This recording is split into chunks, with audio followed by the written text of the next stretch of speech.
মেয়েরা পারে না এমন কোনো কিছু হতে পারে না। সত্যি কথা বলতে মেয়েরা যদি চেষ্টা করে না সব কিছু করতে পারে। আমার তো সেটাই মনে হয়। দেখো না, বিয়ের আগে কোনো দিন ভাবতেই পারিনি যে এইভাবে একা হাতে আমি কোনো দিন ডালের বড়ি দিতে পারবো। সত্যি গো, ডালের বড়ি দেওয়াটা কোনো বড় ব্যাপার নয়, তবে সাহস করে ডালের বড়ি একা এরকম দেয়া কিন্তু সত্যিই একটু মানে একটু কষ্টেরই ব্যাপার আর কি, আমার যেটা মনে হয়। তোমরা হয়তো শুনলে হয়তো হাসবে যে ডালের বড়ি দেওয়া আবার সেটা আবার কত বড় ব্যাপার, কিন্তু আমার কাছে সত্যি এটা বড় ব্যাপার। অনেকবার সাহস করেও জানো তো দিয়ে উঠতে পারিনি, ভয় পেয়েছি পারবো কি পারবো না সেটা ভেবে আর দেওয়া হয়নি। তবে এবার না, কি আর করব বলো, এবার আমাকে ডালের বড়িটা দিতেই হবে। কেন কি প্রতি বছর কিন্তু মা ডালের বড়ি দেয় আর আমাদের দেয়, আমরা সেটাই খাই। তবে এবারে তো জানোই বাবার শরীর একদমই ভালো নয়, সেই কারণের জন্য মা ডালের বড়ি দিতে পারবে না, তাই আমাকেই বলেছে তুই দিয়ে নে। তো সেই কারণে সাহস করেই কিন্তু আজকে বসে পড়েছি ডালের বড়ি দেওয়ার জন্য।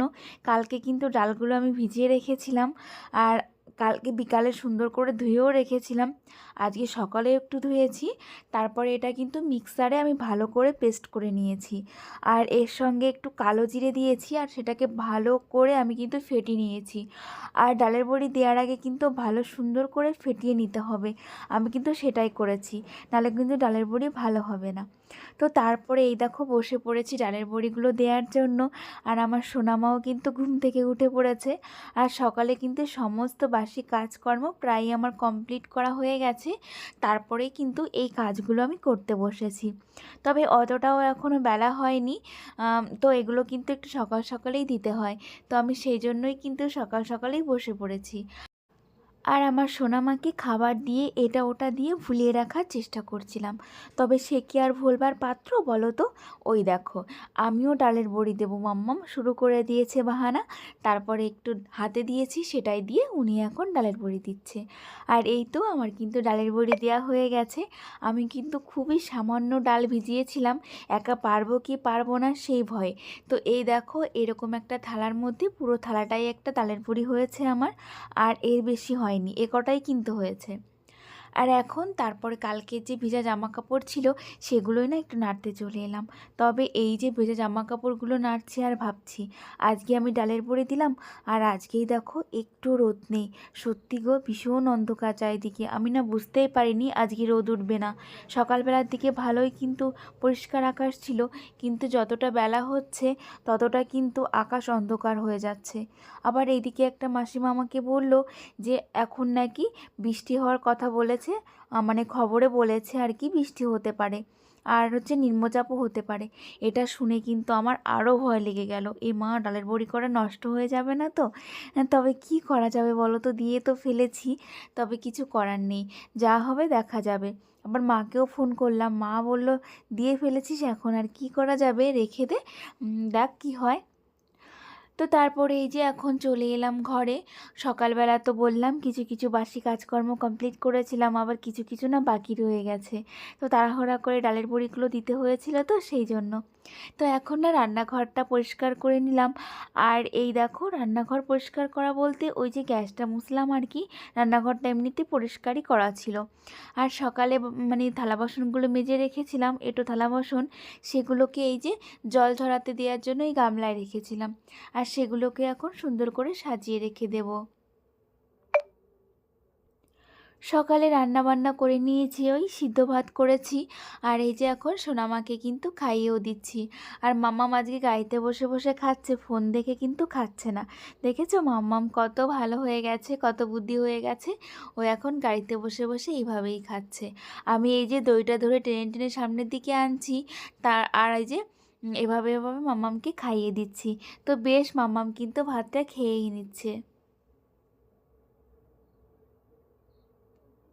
স্নান করতে যাব তার আগে ভাবলাম ডালটা বসিয়ে দিয়ে যাই। আজকে না ডাল রান্না করব দুপুরে। আর মাম্মাম না মাছ দিয়ে ভালো ভাত খেতে চাইছে না, কেন কি জানি ওর কি হয়েছে, সেই কারণে ডালই করব।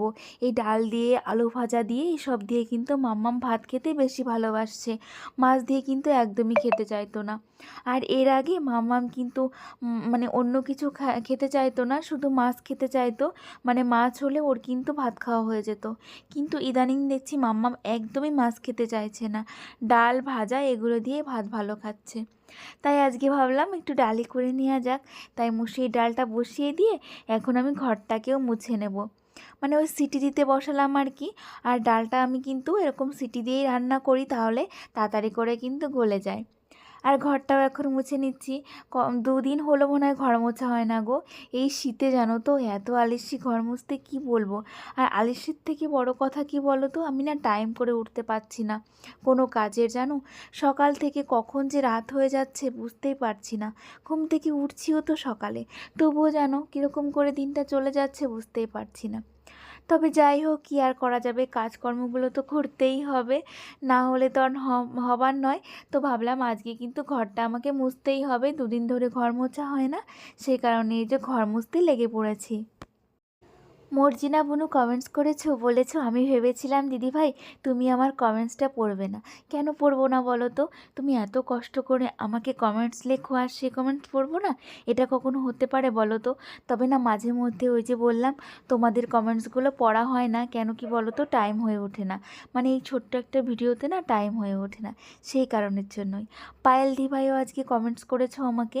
পায়েল দিভাই বেশ কিছুদিন হলো তুমি আমাকে কমেন্টস করো না, হয়তো তুমি আমার ভিডিওগুলো দেখোনি ওই জন্য। তো যাই হোক, আজকে তুমি আমাকে কমেন্টস করেছো, সেটা দেখে কিন্তু আমার খুব ভালো লেগেছে। স্নান হয়ে গেছে, মাম্মামকেও ঘুম পাড়িয়ে দিয়েছি, আমারও স্নান হয়ে গেছে, পুজো দেওয়া হয়ে গেছে। এখন চলে এলাম আবার রান্না করতে। ডালটা কিন্তু আমি আগেই রান্না করে নিয়েছিলাম, আর এখন না একটু কপি ভাজা করব। ডালের সঙ্গে কি করব সেটাই ভাবছিলাম। আর ডালের সঙ্গে দেখবে একটা কিছু ভাজা না হলে একদমই ভালো লাগে না। তাই আমি দেখো ডাল রান্না করেছি, আর এইদিকে কপি ভাজাটা করে নিচ্ছি। এই দেখো দেখতে দেখতে কিন্তু ধীরে ধীরে কিন্তু শীতটা কিন্তু পড়েই গেল। যখন শীত প্রথম দিক শুরু হলো তখন মনে হয়েছিল শীতটা পড়বেই না। এখনও শীত পড়ছে না, এখনও শীত পড়ছে না, তাহলে মনে হয় এবছরে শীত পড়বেই না। তবে দেখো এই যে ধীরে ধীরে কিন্তু শীতটা পড়েই গেল। তবে আবার শুনছি এবার নাকি দেরিতে শীত পড়েছে, দেরিতে কিন্তু প্রচুর শীত দেবে। তো যাই হোক, আমি কিন্তু শীতটা ভালোই লাগে, আমার কিন্তু শীত বেশ ভালোই লাগে। আর বেশি ভালো লাগে কি বলো তো, এই যে শীতের সময়ের যে সবজিগুলো হয় না সেগুলো খেতে। সত্যি গো, শীতের সময়ের সবজিগুলো খেতে কিন্তু বেশ ভালো লাগে। গরমের সময় কিন্তু এত ভালো ভালো সবজি পাওয়া যায় না, শীতের সময় যে সবজিগুলো পাওয়া যায়। আর বিশেষ করে এই শীতের সবজিগুলো ভাজা খেতে বেশি ভালো লাগে, আমার তো সেটাই বেশি ভালো লাগে। তো যাই হোক, শীত গরম মিশিয়েই আমাদের এভাবেই চলতে হবে। তো ওদিকে কিন্তু তোমাদের সঙ্গে কথা বলতে বলতে আমার রান্নাও হয়ে গেছিলো, দুপুরে খাওয়া দাওয়া হয়ে গেছিলো। তারপর এই যে সন্ধ্যার দিকে মাম্মামের জন্য একটু দুধ বসিয়ে দিলাম। সন্ধ্যায় আজকে তো মাম্মামকে দুধই খাওয়াবো। আর দুপুরে তো ভাত খাইয়েই দিয়েছিলাম ঘুমের থেকে ওঠানোর পরে। তারপরে আমি একটু রেস্ট নিয়ে তারপরেই কিন্তু মাম্মামের এই যে দুধটা বসিয়ে দিলাম। আর এইদিকে না বড়মশাই আবার বাজারে গেছিলো, তো সেখান থেকে আমাদের জন্য একটু খাবার নিয়ে এসেছে। আমি বলেছিলাম আজকে জানো তো, ও তোমাদের তো বলাই হয়নি, বিকালে আজকে না বৃষ্টিও হয়েছে। তো যাই হোক, কি বলবো বলো, আমার না দুঃখের শেষ নেই। এমনিতে ডালের বড়ি দিলাম সকালে, আবার না বিকালে বৃষ্টি হয়েছিল। তো সেই কারণে বড়মশাইকে বললাম আজকে বৃষ্টির দিন, তাহলে একটু সিঙ্গারা নিয়ে এসো। আর ও সেই জন্যই দেখো সিঙ্গারা নিয়ে এসেছে, আবার একটা বেগুনিও নিয়ে এসেছে, আবার কটা লঙ্কার এই দেখো লঙ্কার চপ নিয়ে এসেছে। আর এখান থেকে একটা লঙ্কার চপ খেয়ে আমার যে কি ঝাল লেগেছে কি বলবো, আমার তো অজ্ঞান হয়ে যাওয়ার মানে অবস্থা, জানো তো। আমি খাই না, তবু আজকে একটু সাহস করে খেলাম, খেয়ে আমার অবস্থা ভীষণ খারাপ হয়ে গেছিলো। তো তারপরে জানো তো চিনি খেয়ে খেয়ে তারপরে আমি ঝালটা মিটিয়েছি। আর জল যে কত খেয়েছি সেটা তো ঠিকই নেই, মানে জল খেয়ে আমার পেট একদম ফুলে গেছে, এত ঝাল লেগেছিল। আমি ভাবতে পারিনি এত ঝাল লাগবে। আমি জানতাম না লঙ্কার চপ যেগুলো হয় সেগুলো যে মোটা মোটা লঙ্কা দিয়ে বানায়, ওগুলো কিন্তু তেমন ঝাল হয় না। আর আমি একটু সাহস করে খেয়েও নিয়েছিলাম, আর এই অবস্থা আমার। আর বড়মশাই বলল কি ও মুড়ি খাবে না, তাই আমার জন্য একটু মুড়ি নিয়ে নিলাম। আর আজকের ব্লগটা না এখানেই শেষ করব। তোমরা সবাই ভালো থেকো, গুড নাইট।